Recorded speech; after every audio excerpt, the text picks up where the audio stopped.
I sincerely hope you can help me with the answer to this question. I think I know the answer, and I've been mulling it over a little bit. So here we are in the Private Investigator podcast, episode number 12. It's the PI podcast with no name, no intro music, no nothing. I figure we just get into it rather than wasting time with me trying to figure out how to add all that fancy stuff. I'm hoping you will come on the ride with me today, not because I have any tip or trick or special thing for you, but to answer a question that was posed to me. The question was, why? That was actually said, it's dumb to pay a private investigator to get information you can get yourself for free. And immediately, of course, I thought, well, this guy is an idiot. But I slowed down for a second. I said, okay, wait a second. Just because I've got decades in the industry, maybe I'm missing something outside what an outsider would see that I don't see. I mean, it would be super awkward if someday I'm sitting in heaven next to this guy and it's like, oh, yeah, you called me dumb. Oh, yeah, you called me an idiot. So, okay, I'm going to take a step back, look at it from this guy's perspective, and see if he has a point, if there's something to it or not.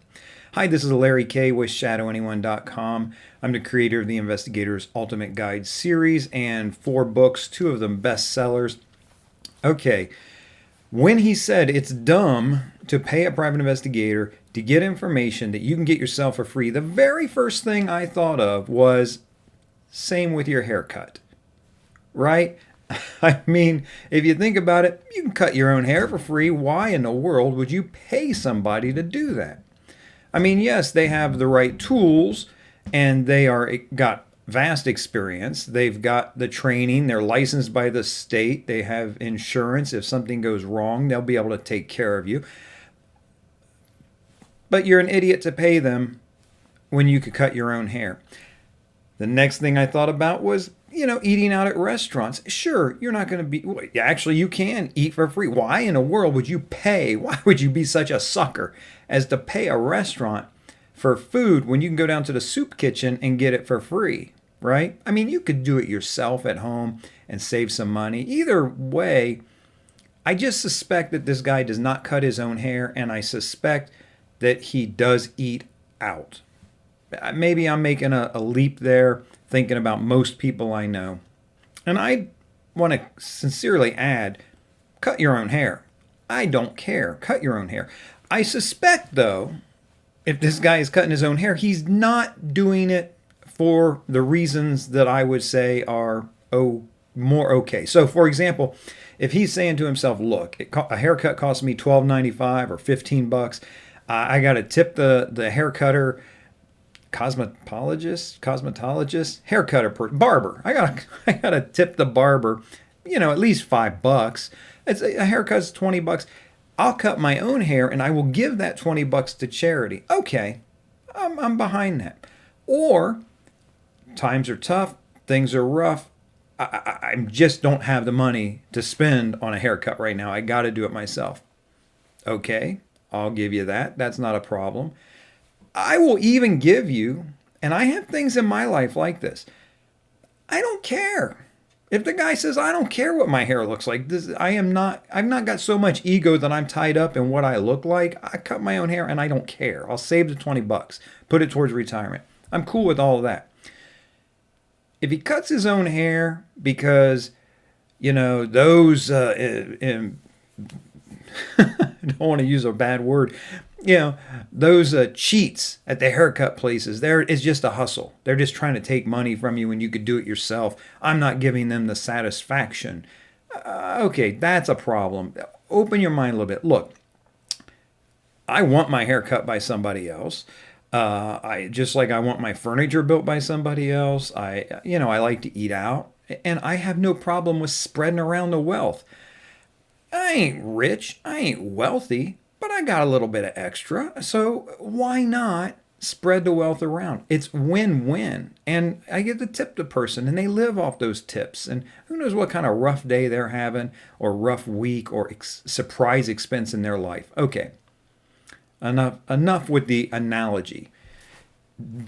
Can you make that leap to say you're dumb to pay a private investigator to find out information you can find yourself? Let's go yes and no for a moment. I mean, the yes is if it's a simple internet search, then boom, pop up with the information. And why would you pay somebody to do that? So you have to locate. You're working on your high school reunion committee, and you want to invite people to the reunion. Yeah, do some simple searches, check social media, see if you can't come up with people. Why pay to skip trace each and every person? If you are owed $10,000, $20,000 in back child support and your ex is in the wind, yeah, I mean, take a look yourself. Whatever it is you do in your world, and I'm not suggesting a professional skip tracer do this, but I mean, call your ex's mom, see if you can't find out where they are. That kind of thing. Monitor the social media. Try yourself. Of course, you've got kids you got to pay for. But there comes a time when it's like, well, this guy owes me 18 grand in child support. If a skip tracer, if a private investigator can find him for $500 or $1,200, I'm still way ahead. Probably, I don't want to say probably, maybe the court will even tack that expense on to what he owes me. So, yeah, that makes a lot of sense then. You're not, first of all, I guess the presumption of the guy's question is when you can do it yourself. And I would suggest a lot of what we do, the average person cannot do for themselves. Yes, they could get the training. Yes, they could read the books. Yes, they could eventually figure it out. Just the way I could build my own bookshelves. You think they're going to come out that nice? Eventually, if I got the right tools and I did enough studying and I made enough mistakes, eventually I could make my own. Of course, it's not rocket science. I'm just going to buy a bookshelf. You know what I mean? So yes, you can do a lot of stuff on your own. But I guess I reject the presumption that it's something you can find out on your own. It's just not always the case. If you are trying to get into this industry, if you don't yet have your license, if you're restricted like, just any other average citizen is, you don't have access to restricted access databases, those types of things.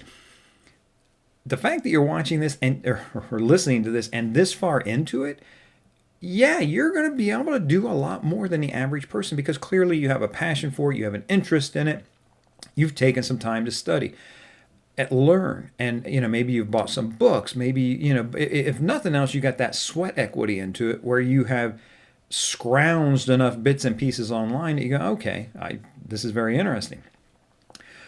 The problem comes, and I see this so much when clients would come to me in the past, and like mostly right now I teach, right? Mostly right now I train people, and I'm very pedantic. I want to be careful how I say this. I rarely deal with people off the streets anymore. I have the people that I work for, but not off the streets. But when people used to come to me off the streets all the time, I would hear that they had already tried stuff, that they had already figured stuff out. And big mistakes that I would see made were they would have a last known address. Their skip would leave from that address, and they just presumed he was still gone, and they never verified that he didn't come back. That's a problem that I used to see. I used to see people, terrible mistakes, dangerous mistakes with background checks. They would run somebody through the online index of the county they're in, but for the lower court, misdemeanor offenses only, traffic offenses, right? And they'd come up with, okay, there's nothing really here. Not knowing. There's a felony level court, felony level criminal court. Not run them through there and say, oh, my goodness, look, there's an arson up there. Mistakes like, running them locally, maybe doing both upper and lower courts, but not realizing that there's history outside the county. The person's only lived here for 3, 4, 5 years, whatever it might be. He's 45 years old. That cat has lived somewhere else as an adult probably has problems out there if he's got problems here. Lots and lots of mistakes. Here's the other thing. You mess up your haircut, you put on a hat. Problem solved. Problem solved. It's that easy. If you mess up something in the private investigations world, man, that's costly on every level, perhaps even physical safety, right? That can really truly be dangerous. And if not for you, it can be for you. You do it wrong. You start poking around in something, you haven't taken the proper precautions. What happens when somebody knocks on your door one day and says, "Hey, why are you calling my mom?" That can be a rough day for you. If you do it and you haven't done it right, even if you're perfectly safe, man, you can catch somebody else a beating pretty easy. Because if that guy that you're skip tracing smells that you're coming for him, can't figure out who you are, can't find you, even if he knows who you are, can't find you, where's he going to go to try to stop this? He's going to go to his ex. You may have just bought her a beating because you made a mistake. That's not a put on a hat correction, right? That's some serious, serious stuff. When you're in the game at that level, yes, high school reunion, go do enjoy. Go search them out. You probably should. I don't even want to mess with that anyways. No, okay, so do your thing. Use common sense. If you're playing at the higher level, there's something to be said for having an experienced, licensed private investigator working for you. So next I have to consider other elements of this person, the question they're asking. I'm reminded of the old joke story, the TV repair guy. He shows up, the TV's not coming. It's all coming in staticky. He shows up at the residence. He looks at the TV, takes out a screwdriver, turns one screw a quarter of a turn. That picture snaps into perfect, beautiful, crystal clear clarity. And he says to the homeowner who called him, he says, that'll be $100 for the repair. And the guy says, $100 for turning the screw? And the repair guy says, it's $1 to turn the screw. It's $99 for knowing what screw to turn. See, there's where value comes in with hiring a private investigator. And value is a real word there. And you get more than you pay for. If you're going to get more than you pay for, do it. I mean, consider it, right? That's what I say. If you don't understand the value of the information that you're trying to gain, then yeah, it may seem like a private investigator is an unnecessary expense. But when you consider the safety issues and the time and energy and effort you're going to spend trying to figure it out, hire a professional. I do this with all sorts of things in my life. I can transcribe my own videos. Don't do that. Never going to do that. Never going to waste 1 minute of my time doing that. No, not when I can hire somebody to do it. Lots of my graphics, the graphics for the Investigator's Ultimate Guide series and other things, I paid somebody to do it. Product photography, pay somebody else to do it. Granted, now where I am and software where it is, I can cobble together, a thumbnail for a video very quickly and easily. Kind of even enjoy it a little bit. So yeah, if you enjoy skip tracing and you're doing it because you get a kick out of it and there's a benefit to you at the end, then yeah, you don't need to hire a private investigator for that. But that's not the same as saying it's dumb to hire a private investigator to get information you could get anyways on your own, because there's a lot that you can't. Yeah, if you think you can do anything a private investigator can do. All right. Tell you what, reach out to me. I got a license plate number. I'll have you run that for me. Yeah. Oh, by the way, needs to be run legally, needs to be run ethically. I'm not sure that the average person on the street can do that, whereas a licensed private investigator can. And it may not even be that you need a license plate run. It can be one element in your case. If you've watched my video, I think I very immodestly call it Larry Kaye's ABC method or something like that.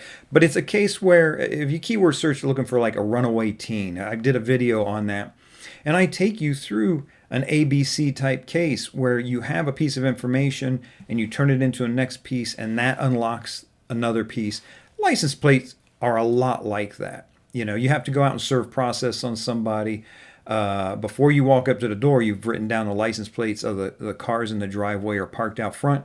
You knock on the door, he's not here, he's never been here, blah, blah, blah. Those license plates, one of those may translate to something that helps you unlock the secret. Maybe of who was at the door, if they're not being cooperative, or whatever it might be. There's a lot of things private investigators can do for you. I would say it's definitely not dumb to hire one if you need one. So I did lie to you a little bit. Not intentionally, but a little bit. At the beginning of this video, or podcast rather, I said that I was not going to teach you any tip, trick, technique, anything like that would help in the world of private investigations. Let me walk that back because it occurs to me there's a very important thing that will help you with this concept of whether or not a private investigator is worth it and how you conduct your investigations. That is the word reasonable. So, is it reasonable to hire a private investigator to find out some information for you? Well, if you can't find it on your own, then I would say it's reasonable. If it's economically worthwhile, for example, if you've got that $1,200 skip trace that's going to give you 18 grand, then consider hiring. That's reasonable to hire a private investigator. If you don't want to mess with it, if it's just not worth your time to spend hours online trying to find something, then yeah, it might be reasonable to hire a private investigator. If you need to be detached from it, you can't leave a footprint for whatever sake, for the safety's sake, you can't go tracking down your ex yourself because that could come back to you as a beating, then it would be reasonable to hire a private investigator, even if it was something you could do yourself. Again, the idea of not leaving a footprint, if you need that space professionally. So, for example, process serving is one of those things. You can't serve process in a case that you're a party to. Could you serve process on someone else's case? A buddy, a friend says, hey, I don't want to pay a process server. You could run out and, again, I start to think about how much of a mess you could make of this guy's case. But, it's reasonable to hire a private investigator or process server if you need to legally be detached from it a little bit. You're not worried about blowback or finding you or a physical beating or anything like that, but you need to be detached for legal purposes, then it's reasonable to hire a private investigator. This word reasonable comes up over and over again. How does this translate into everyday sources and methods for you? Use sources and methods that are, legal and ethical. Please tell me, I'm getting to the point where that can go without saying after 7.5 years of doing this teaching online. Legal, ethical, reasonable. So let's do surveillance for a minute because I teach the Investigator's Ultimate Guide to Surveillance. I have that out there at ShadowAnyone.com. It's now a streaming course, by the way. It's available 24 hours a day, 7 days a week. Anytime you want it, go over and you can purchase that course. But the idea of filming into a window, okay, that's actually the perfect example. You should not be filming through a window. People, like in a private residence, have a reasonable expectation of privacy. If you're filming through a window, you are seriously off track. Have I ever filmed through a window? Yeah, I have. Oh my goodness, Larry, that's not legal or ethical. You violated their reasonable expectation of privacy. No. The one case in particular I'm thinking of, I was filming someone following them, and they went into a convenience store at night. I stayed across the street. I actually snuggled up, parked into a car wash that was there, and just shot the video across the street and through the front window of the store. Now, this person, there are other people in the store. There's a clerk in the store. They have no reasonable expectation that they're not going to be watched. There are 4, 6, 18 cameras in the store. They have no reasonable expectation that they're not being filmed. This just was completely and totally, there was no reasonable expectation of privacy in there. So, yeah, through a plate glass large window in the front of a store, yeah, I shot video through that once. Tip, trick, technique, thoughts, consider what's reasonable. Mailboxes when you're searching for somebody, again, maybe it's process serving. I have, again, the Investigator's Ultimate Guide to Process Serving. I teach everything from A to Z there. Process serving. You know what, could you figure it out on your own eventually? Yeah, I guess I had to. But it was rough. It was rough, and I had some times when I'm like, oh, I don't know what to do here. If someone's going to come along who's done this for years professionally, gotten the clients, done it, and they're willing to give you everything, including their, like, I have some things I call their nuclear techniques. If you just absolutely got to serve somebody, there are some techniques in there that'll work for you. Yeah, that's worth the $400 for the course, or $250 when you can catch it on sale over at ShadowAnyone.com. Totally worth it. Although you could eventually find out at least most of that on your own. But talk about process serving and mailboxes. You go up, you're either skip tracing or trying to serve process. There's no answer on the door. You're trying to verify if it's even the right address. Is it okay to lift a flap on the mailbox, look down in there, and kind of see whose mail is in there? I don't pretend to know what the current federal regulations and laws are regarding mail and mailboxes. I certainly know removing it is wrong, opening mail is wrong. Not just wrong, but illegal. Federal penitentiary time, illegal fines. If you're not scared of doing prison time, I mean the fines and that. However, there's this gray area of just like looking in a mailbox. What if it's already open? Can you look in there and see? That's a gray area. It's on the line. Ask yourself what's reasonable. And to be honest with you, in the 21st century, even if it is reasonable, I'm not sure a lot of people would buy that it is, right? And it's going to look terrible on video. Man, just terrible. So I'd stay away from that completely because of that reasonable, right? What's reasonable to one person and reasonable to another? Do you think you can talk all 12 people in the jury into believing what you did was reasonable? Or is one of them absolutely going to hate you? Or who knows? You may not get, you maybe only got to convince one of them that it's reasonable. I don't know. I'm not a lawyer. I'm not doing legal stuff. I'm just saying.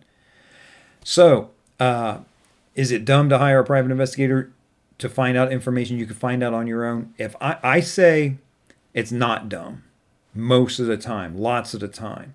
Ask yourself if it's reasonable and proceed from there.